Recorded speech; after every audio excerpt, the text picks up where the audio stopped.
Hello everyone, வணக்கம். Welcome to my channel.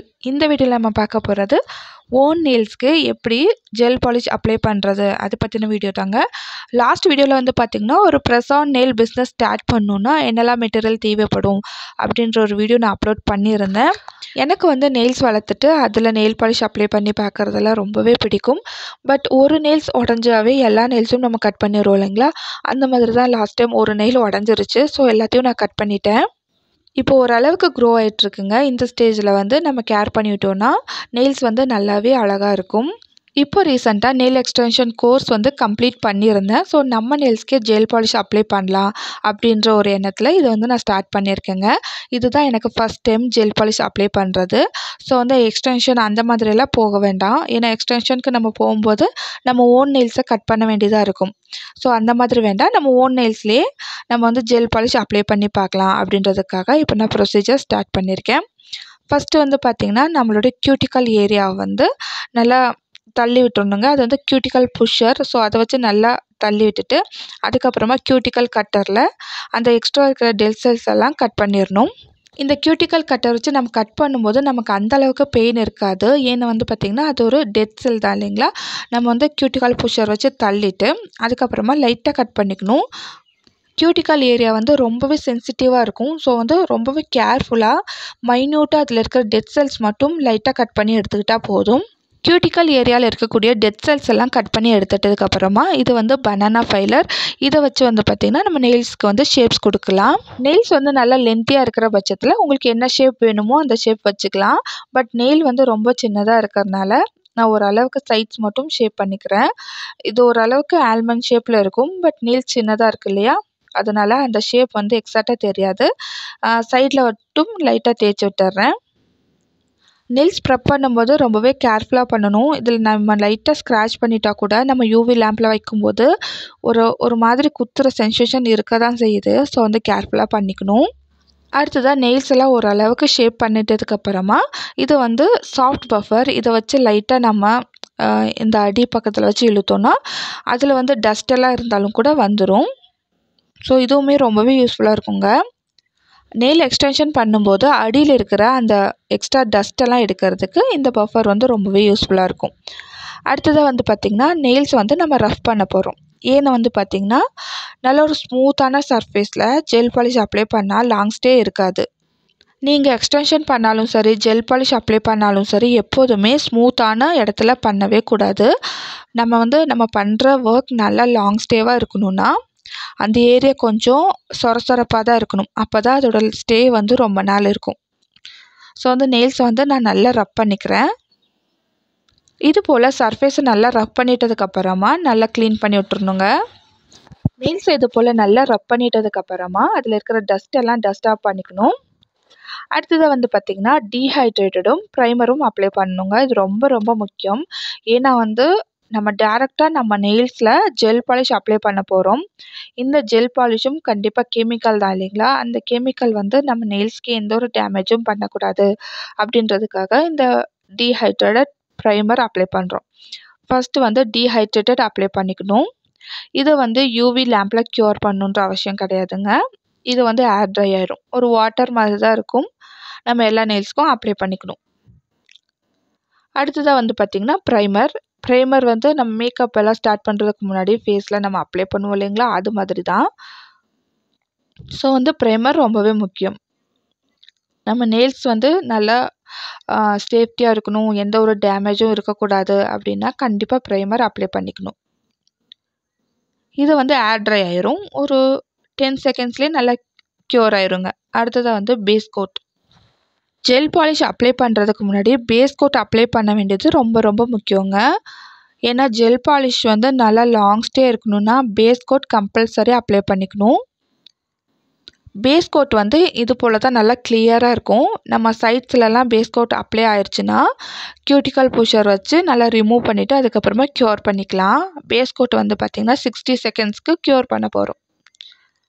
நான் தம் ஃபிங்கருக்கு apply பண்ணிவிட்டு க்யூர் பண்ணிக்கிட்டேன். அடுத்ததாக வந்து பார்த்திங்கன்னா மற்ற ஃபிங்கர்ஸ்க்கெல்லாம் அப்ளை பண்ணிவிட்டு நம்ம க்யூர் பண்ணிக்க வேண்டியது தான். க்யூர் பண்ணுறது அப்படின்னா வேறு ஒன்றும் இல்லைங்க. நம்ம வந்து பேஸ் கோட் அப்ளை பண்ணிவிட்டு ட்ரை ஆக விடுறோம் இல்லைங்களா? அதை தான் வந்து க்யூரிங் அப்படின்னு சொல்லுவோம். நெயில் ஆர்ட்டில் க்யூரிங் அப்படின்றது ட்ரை பண்ணுறது அப்படின்னு அர்த்தம். ஓகேங்களா? ஸோ வந்து பேஸ் கோட் கொடுத்ததுக்கப்புறமா இதை வந்து 60 செகண்ட்ஸ்க்கு க்யூர் பண்ணிக்கிறேன். அவ்வளோதாங்க. பேஸ் கோட் கொடுத்ததும் பார்த்தீங்களா இந்த அளவுக்கு நல்லா ஷைனியாக இருக்குது. ஸோ இந்த அளவுக்கு ஷைனினஸ் இருக்கக்கூடாது. நான் ஆல்ரெடி சொன்னது மாதிரி தான், ஷைனினஸ் இருக்காமல் இருந்தால் தான் நமக்கு வந்து லாங் ஸ்டே இருக்கும். பேஸ் கோட் அப்ளை பண்ணிட்டதுக்கப்புறமா லைட்டாக பிசு பிசுன்னு தான் இருக்கும். ஸோ வந்து அசிட்டோன் வச்சு வைப் பண்ணிக்கணும். வைப் பண்ணிட்டதுக்கப்புறமா பஃபர் வச்சு நல்ல ஒரு ரஃப்பான சர்ஃபேஸ் கொண்டு வந்துடணும். நான் ஆல்ரெடி சொன்னது மாதிரி தான், நல்ல ஒரு ஸ்மூத்தான சர்ஃபேஸில் அந்த ஜெல் பாலிஷோ இல்லைன்னா எக்ஸ்டென்ஷனோ லாங் ஸ்டே இருக்காது. ஸோ லைட்டாக ரப் பண்ணிட்டதுக்கப்புறமா நம்ம கலர் அப்ளை பண்ணிக்க வேண்டியது தான். கலர் வந்து பார்த்திங்கன்னா நான் ஷில்ஸில் எடுத்திருக்கேன். இது நல்ல ஒரு நியூட் ஷேடாக இருந்தது. எனக்கு ரொம்ப நாளாக நியூட் ஷேட் அப்ளை பண்ணணுன்னு ஆசை. ஸோ இந்த கலர் நான் வந்து அப்ளை பண்ணிக்கிறேன். ஃபஸ்ட்டு வந்து ஒரு கோட்டிங் கொடுத்துட்டு அதுக்கப்புறமா செகண்ட் கோட்டிங் கொடுக்கணும். சில பாலிஷில் வந்து பார்த்திங்கன்னா ஒரே கோட்டிங்கில் நல்ல ஒரு டார்க் கலர் இருக்கும். பட் சில கலர்ஸில் வந்து பார்த்திங்கன்னா ஒரு கோட்டிங்லலாம் நல்ல ஒரு டார்க்னஸ் கிடைக்காது. இது வந்து நார்மல் நெயில் பாலிஷ் மாதிரி இருக்காதுங்க. கொஞ்சம் திக்காக தான் இருக்கும். அது மட்டும் இல்லாமல் நம்மளால் யூவி லேம்பில் மட்டும்தான் க்யூர் பண்ணிக்க முடியும். இது வந்து நார்மலாக ஏர் ட்ரையெல்லாம் ஆகாது. இது அப்ளை பண்ணிவிட்டு எத்தனை மணி நேரம் நீங்கள் அப்படியே வச்சுருந்தாலும் கூட ட்ரை ஆகவே ஆகாது. அப்படியே பிசு பிசுன்னு தாங்க இருக்கும். ஸோ இதுதான் நார்மல் பாலிஷ்க்கும் ஜெல் பாலிஷ்க்கும் இருக்கிற டிஃப்ரெண்ட். ஸோ வந்து நெயில் ஆர்டிஸ்ட்டாக இருக்கும்போது கண்டிப்பாக இந்த மாதிரியான ஜெல் பாலிஷ் தான் யூஸ் பண்ணுவாங்க. ஏன்னா இதோட ஷைனிங்னஸ் ரொம்பவே சூப்பராக இருக்கும். இந்த வீடியோவில் என்னோடய ஓன் நெயில்ஸில் அப்ளை பண்ணதுனால உங்களுக்கு ஒரு மாதிரி டிஃப்ரெண்ட்டாக தாங்க இருக்கும். பட் நெக்ஸ்ட் வீடியோவில் ப்ரெஸ் ஆன் நெயில்ஸில் நான் மேக் பண்ணி காமிக்கிறேன். எந்த அளவுக்கு அழகாக இருக்குன்னு பாருங்கள்.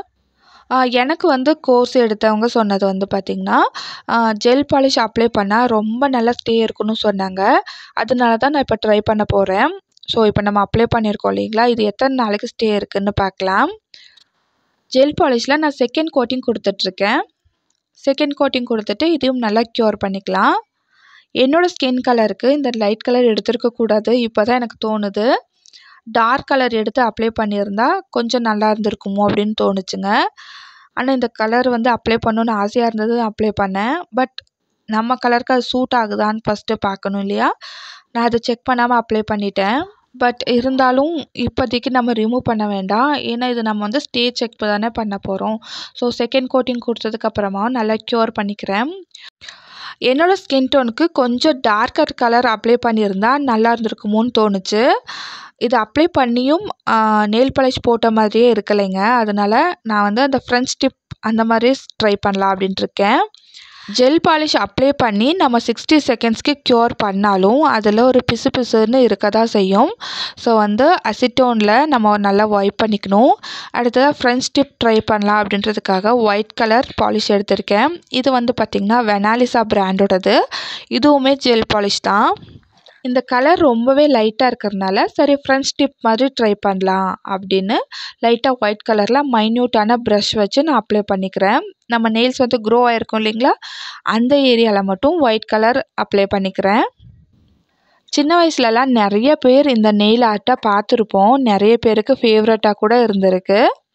ஸோ இப்போ வந்து சரி அதே மாதிரி ட்ரை பண்ணலாம் அப்படின்றதுக்காக ஒன் நெயில்ஸ்க்கு வந்து ட்ரை பண்ணியிருக்கேன். இதே மாதிரி மற்ற நெயில்ஸ்க்கும் அப்ளை பண்ணிக்கிறேன். இது போல் லைட்டாக ஒயிட் கலர் அப்ளை பண்ணிட்டதுக்கப்புறமா கொஞ்சம் அழகாகவே தெரிஞ்சது. ஆனால் வந்து நல்லா ஃபேராக இருக்கிறவங்களுக்கு இது ரொம்பவே அழகாக இருக்குங்க. நல்ல ஒரு ஃபேர் ஸ்கின் டோன் இருக்கிறவங்களுக்கு இந்த மாதிரியான ஆர்ட் வந்து ரொம்பவே சூப்பராக பொருந்தும். ஸோ இதே மாதிரியே நான் எல்லா நெயில்ஸுக்குமே நான் அப்ளை பண்ணிட்டேன். ஸோ அப்ளை பண்ணிட்டதுக்கப்புறமா க்யூர் பண்ணிக்கிறேன். இதுவுமே நான் 60 செகண்ட்ஸ்க்கு தான் க்யூர் பண்ணுறேன். இந்த ஜெல் பாலிஷ் வந்து என்னோடய நெயில்ஸ்க்கு ஒரு தடவை ட்ரை கொடுக்கலாம் அப்படின்றதுக்காக தான் நான் அப்ளை பண்ணிக்கிட்டேன். நெக்ஸ்ட் வீடியோவில் வந்து பார்த்திங்கன்னா full and full press on nails பற்றி தான் இருக்க போகுது. ஏன்னா வந்து ப்ரெஸ் ஆன் நெயில்ஸ் மட்டும்தான் கிளைண்ட் இல்லைனாலுமே நம்ம செஞ்சு கொடுக்கலாம். ஆன்லைன்லேயே நம்ம கிளைண்ட்டோட சைஸஸ் வந்து மெஷர் பண்ணிவிட்டு அவங்க கேட்குற ஆர்ட் வந்து நம்ம மேக் பண்ணி கொடுக்கலாம். இப்போல்லாம் நிறைய பேர் ப்ரெஸ் ஆன் நெயில்ஸில் வந்து இன்ட்ரெஸ்ட் காட்ட ஆரம்பிச்சிருக்காங்க. ஏன்னு வந்து பார்த்திங்கன்னா ஒரு ஸ்டுடியோ போய் நெயில் எக்ஸ்டென்ஷன் பண்ணுறதுக்கு ஒரு 3 hours ஆரும் தேவைப்படும். பட் ப்ரெஸ் ஆன் நெயில்ஸ் அப்படிங்கும்போது ஜஸ்ட் க்ளூ வச்சு ஸ்டிக் பண்ணுற மாதிரி இருக்கும். ஒரு 10 minutesே போதும். 2 ஹேண்டுக்குமே அழகாக ஃபிக்ஸ் பண்ணிக்கலாம். ஜெல் பாலிஷ்லாம் அப்ளை பண்ணிட்டதுக்கப்புறமா ஃபைனலாக டாப் கோட்டிங் கொடுத்துட்டு 120 செகண்ட்ஸ்க்கு க்யூர் பண்ணிக்கணும். டாப் கோட்டிங் கொடுத்ததுக்கப்புறமா நல்ல ஒரு க்ளாஸியான ஃபினிஷ் இருக்குங்க. ஆல்ரெடி நான் சொன்னது மாதிரி தான் நெக்ஸ்ட் வீடியோவில் press on nails, different type of nail art இதெல்லாம் அப்லோட் பண்ண போகிறேன். அதெல்லாம் தவறாமல் பார்க்குறதுக்கு நம்ம சேனலை சப்ஸ்கிரைப் பண்ணி வச்சுக்கோங்க. டாப் கோட்டிங் கொடுத்ததுக்கப்புறமா 120 செகண்ட்ஸ்க்கு நல்லா க்யூர் பண்ணிக்கணும். லைட்டாக சைடில் தொட்டு பாருங்கள். எந்தோட பிசு பிசுன்னு இல்லைன்னா அப்படியே விட்டுருங்க. லைட்டாக பிசு பிசுன்னு இருந்துச்சுன்னா அகெயின் ஒரு 30 செகண்ட்ஸுக்கு க்யூர் பண்ணிவிட்டு நம்ம நம்மளோட ஓன் நெயில்ஸ்க்கு ஆர்ட் ஒர்க் பண்ணியிருக்கிறதுனால கியூட்டிக்கல் ஆயில் அப்ளை பண்ணிக்கணும். நம்மளோட கியூட்டிக்கல் ஏரியாவை லைட்டாக டிஸ்டர்ப் பண்ணியிருப்போம் இல்லைங்களா, அது ஹீல் ஆகிறதுக்காக இந்த கியூட்டிக்கல் ஆயில் அப்ளை பண்ணிக்கணும். ஸோ ஃபைனல் அவுட்புட் இப்படி தாங்க இருந்தது. நெயில்ஸ் பார்க்க ரொம்பவே அழகாக இருக்குது. பட் என்னோடய ஸ்கின் டோனுக்கு செட் ஆகலையோன்னு தோணுச்சு. மற்றபடி ரொம்பவே அழகாக இருக்குது. இன்றைக்கி நான் அப்ளை பண்ணியிருக்கேன். இது எத்தனை நாள் ஸ்டே இருக்குதுன்னு பார்க்கலாம். இந்த வீடியோவில் நம்மளோட ஓன் நெயில்ஸில் எப்படி ஜெல் பாலிஷ் அப்ளை பண்ணணும் அதை பற்றின டீட்டெயில்ஸ் நான் ஷேர் பண்ணியிருக்கேன். கண்டிப்பாக உங்களுக்கு யூஸ்ஃபுல்லாக இருந்திருக்கும் நான் நம்புகிறேன். நெக்ஸ்ட் வீடியோவில் பார்த்திங்கன்னா ப்ரெஸ் ஆன் நெயில்ஸ் பற்றின ஃபுல் டீட்டெயில்ஸ் நான் ஷேர் பண்ணிக்கிறேன். இந்த வீடியோவில் உங்களுக்கு எதாவது டவுட் இருந்தாலும் கமெண்ட் பாக்ஸில் சொல்லுங்கள். எனக்கு தெரிஞ்ச இன்ஃபர்மேஷன்ஸை நான் ஷேர் பண்ணிக்கிறேன். நெக்ஸ்ட் வீடியோவில் சந்திக்கலாம். Bye friends.